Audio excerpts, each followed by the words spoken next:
Hello all, my name is Mariam Ibrahim Mukhtar and I'm going to take you through this lecture on information and communication technology.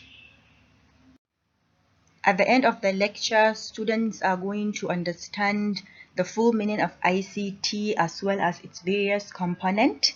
Students will also learn the different ICT devices that we have. And finally, students are going to understand the positive as well as the negative impact of ICT on the society.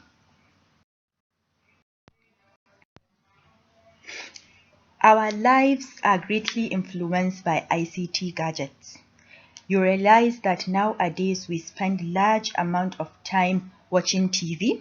We spend large amount of time chatting with family and friends. We spend time buying things online. In fact, many tasks we do nowadays are impossible without ICT devices. As students coming to Bayer University, Kano, you must have made use of an ICT device before coming here. You must have made use of an ATM device. You must have made use of a smartphone. You must have made use of maybe a PDF reader, a computer system.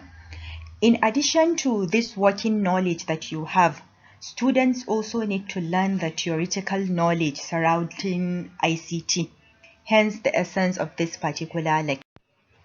When we try to look at life without ICT, we realize that most of the luxuries will not be there. There will be no smartphones, which means each time I want to communicate with you, it has to be physical. When I want to travel, let's say to Kaduna, I have to go either by foot or by animal because our airlines as well as cars needs ICT. When I'm looking for a piece of information, there will be no internet, which means I have to go to the library and search tons and tons of documents. In a very hot weather, there will be no cold drink because there will be no refrigerator or air conditioning system to cool our system. So clearly, when you look at all these technologies, all these innovations that ICT has brought, you realize that without it, life is going to be dark and life is going to be unbearable. ICT is an acronym, which the I standing for information, the C standing for communication, and the T standing for technology. When we look at ICT broadly, it is encompassing all technologies that are related to information. That is, how do we collect information, how do we analyze information, how do we disseminate it, transfer it, as well as store that particular information. Technologies that combine to make ICT are 5. That is the computers, which are used for the collection as well as analysis. When I want to collect large amount of data and I want to analyze that data to make sense of it, I need to make use of a computer system.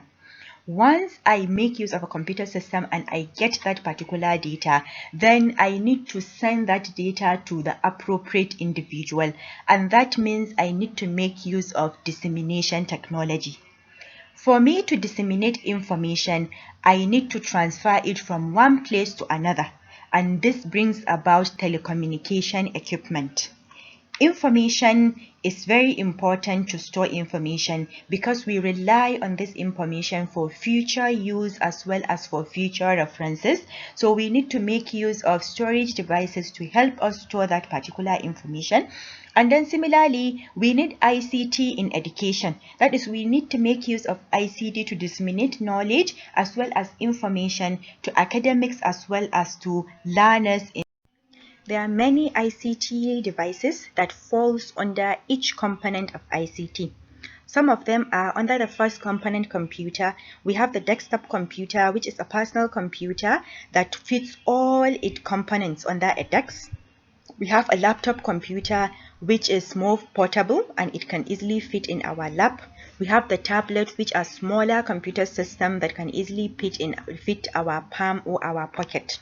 Regardless of the type of computer device, all of them are being used for the collection as well as the analysis of information.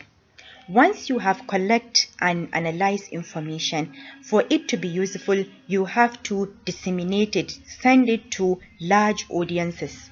And some of the devices that can be used are the radios, the TVs, and the internet.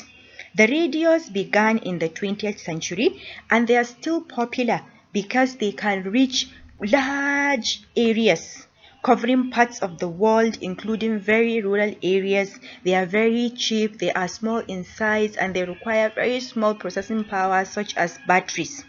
The TV stations also are used to send information to large amount of individuals. They are even more captivating because they have video capabilities. Although they are more expensive and they are larger than radios, they are still being used for sending information to large number of individuals. Recently, the internet came into being and it is now a popular way of disseminating information. In fact, one of the major reasons why people, businesses, as well as users purchase the computer system is for them to be able to access information. This information can be news, it can be entertainment, it can be data about their banking, it can be data about their health. Internet can also be used to download radios as well as TV content. Once we disseminate this information, we need to find a way of transmitting or transferring this information from one place to another. And this is the essence of the telecommunication component. Telecommunication equipment are used to transmit information and files over long distances. And some of the devices that are being used there are the hub, which is used to connect segments in a local area network. That is, if I have 10 computers in the same place and I want to transfer data from them, then I can make use of the hub. If let's assume we want to connect to the internet, we can make use of routers, which are devices that are used to receive, analyze, and move incoming packages. One important telecommunication device that is being used now is a smartphone, which is basically an internet-capable phone that includes calendar, address books, and calculators. And we can use it for internet connectivity. We can use it to send data and files over long distances. Then we have devices that falls under the storage component. And some of them are the hard disks, which is a very large storage space where I can keep data and it hardly gets corrupted. We have the flash drive, which are smaller in size than the hard disks. And then we have memory cards, which can be in our mobile phone, in our cameras. All these are examples of ICT devices that can be used to store large amount of data for a long period of time. We similarly have ICT devices that are being used for educational purposes. And why we use them is because these ICT devices, they make teaching more interesting and they help in improving students' retention. Let's make an example with the projector. Once you are in a very large class and then you project something on the screen. As teachers, it helps you to be more productive because it has a way of guiding how you teach the class. And as students, once they are seeing a screen, it makes it easier for them to remember the content that are being treated in class. So these are some of the ICT devices that falls under ICT component. The next thing we're going to look at usage of ICT in everyday life. You see, regardless of the field or sector you're in now, we make use of ICT. In education, why you are being able to hear this lecture and to listen to it is because ICT has been incorporated into the educational sector. In banking, all the ATM machines we are using, how we are able to transfer money from our phone is because they have used ICT. Many industries now, they make use of ICT to facilitate their planning as well as to control most of their systems.